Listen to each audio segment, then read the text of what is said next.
Ikapitong Kabanata. Mga kapatid, kayo'y nakakaunawa ng batas. Alam ninyong ang isang tao'y nasasakop lamang ng batas habang siya'y nabubuhay. Halimbawa, ayon sa kautusan, ang isang babae ay nasasakop ng kanyang asawa habang nabubuhay ito.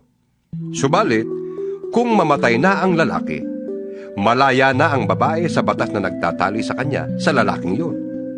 Kaya nga, siya'y magkakasala ng pangangalo niya kung makikisama siya sa ibang lalaki habang buhay pa ang kanyang asawa. Ngunit, kung patay na ang kanyang asawa, malaya na siya sa batas na yon, at mag-asawa man siya sa ibang lalaki, hindi siya magkakasala ng pangangalo niya. Gayon din naman mga kapatid, namatay na kayo sa kautusan dahil kayo'y bahagi ng katawan ni Kristo. At ngayon, kayo ay kabilang sa mga nakipag-isa sa Kanya na muling binuhay upang magbunga tayo ng mabubuting gawa para sa Diyos.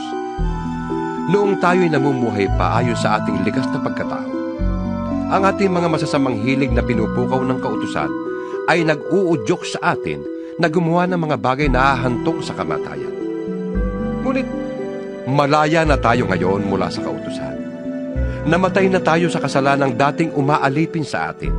Kaya tayo naglilingkod sa Diyos, hindi dahil sa lumang batas na nakasulat, kundi dahil sa bagong buhay sa pamamagitan ng Espiritu. Ang ibig bang sabihin nito'y ang kautusan ay masama? Hindi. Kaya lamang, kundi dahil sa kautusan, ay hindi ko sana nalaman kung ano ang kasalanan. Hindi ko sana nalaman kung ano ang pag-iimbot, kung hindi sinabi ng kautusan, huwag kang mag-iimbot. Ngunit dahil sa kautusan, ang loob ko'y pinukaw ng kasalanan sa lahat ng uri ng pag-iimbot, sapagkat walang kasalanan kung walang kautusan. Noong una, namuhay ako ng walang kautusan. Subalit nang dumating ang kautusan, nabuhay ang kasalanan at ako'y namatay. Ang kautusang dapat sanang magdulot sa akin ng buhay ay siyang nagdulot sa akin ng kamatayan. Sapagkat kinasangkapan ng kasalanan ang kautusan upang ako'y dayain, at sa gayon ay napatay nga niya ako. Kaya nga, banal ang kautusan at ang bawat utos ay banal, matuwid at mabuti. Ang ibig bang sabihin nito'y nagdulot sa akin ng kamatayan ng mabuting bagay? Hindi. Ang kasalanan ang pumatay sa akin sa pamamagitan ng mabuting kautusan. Nangyari ito upang maipakita kung ano nga ang kasalanan at upang mahayag sa pamamagitan ng kautusan na ang kasalanan ay talagang napakasama. Alam nating ang kautusan ay espiritual, ngunit ako'y makalaman at alipin ng kasalanan. Hindi ko maunawaan ang aking sarili, sapagkat hindi ko ginagawa ang ibig ko. Sa halip, ang kinasusuklaman ko ang siya kong ginagawa. Kung ginagawa ko ang hindi ko ibig, nangangahulugang sumasang-ayon ako na mabuti nga ang kautusan. Kaya, hindi na ako ang may kagagawa niyon, kundi ang kasalanang nananatili sa akin. Alam kong walang mabuting bagay na nananatili sa aking katawang makalaman. Kaya kong magnasa ng mabuti, ngunit hindi ko nga lamang magawa ang mabuting ninanasa ko.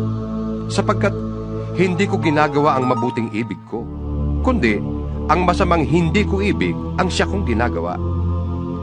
Kung ang ginagawa ko ay ang hindi ko ibig, hindi na akong gumagawa nito, kundi ang kasalanang nananatili sa akin. Ito ang natuklasan ko. Kapag ibig kong gumawa ng mabuti, ang masama ay malapit sa akin. Sa kaibuturan ng aking puso, ako'y nalulugod sa kautusan ng Diyos. Ngunit may ibang kapangyarihan sa aking katawan na salungat sa tuntunin ng aking isip. Ipinapaalipin ako ng kapangyarihang ito sa kasalanang nananatili sa aking katawan. Anong saklap ng aking kalagayan? Sino kaya ang magliligtas sa akin sa katawang ito na nagpapahamak sa akin? Wala nang iba pa, kundi ang Diyos sa pamamagitan ni Jesucristong ating Panginoon. Salamat sa Kanya. Ito nga ang kalagayan. Sa aking isip, sinusunod ko ang kautusan ng Diyos. Ngunit, sa aking katawang makalaman, sinusunod ko ang tuntunin ng kasalanan.